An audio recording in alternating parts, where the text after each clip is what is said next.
আমরা কি ছাত্রী রে যে মাইয়া করে পিছে ঘুরবো? আমরা তো ফ্রি ফায়ার খেলবো। রে বন্ধু, সাপড়ি কারে কয়? আমিও তো জানি না। আচ্ছা দাঁড়া, আমার কাছে একটা সলিউশন আছে। কি সাপড়ি solution? কারে কয় এটা দেখ।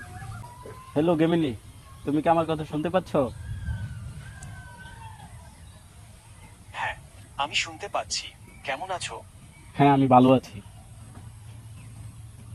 তোমাকে কি কোনোভাবে সাহায্য করতে পারি? হ্যাঁ, আমার একটা প্রশ্ন ছিল। অবশ্যই জিজ্ঞাসা করতে পারো।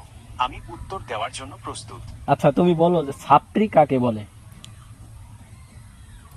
ছাপড়ি শব্দটা সাধারণত সেই সব অল্প বয়সী ছেলে মেয়েদের বোঝাতে ব্যবহার করা হয় যারা একটু অন্যরকম ফ্যাশন আর লাইফস্টাইল অনুসরণ করে।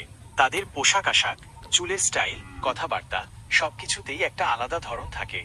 আচ্ছা, তাহলে এতদিন পরে বুঝতে পারলাম সাপড়ি কাকে বলে। হ্যাঁ, আমিও বুঝতে পারলাম। আমি আগে জানতাম না, এখন জানতে পারলাম এই যে মোবাইল দেখা, মোবাইলের কাছে শুনি না। আসলে গুগলে খুব সুন্দর একটা ফিচার দিছে মোবাইলের মধ্যে। হ্যাঁ, খুব সুন্দর।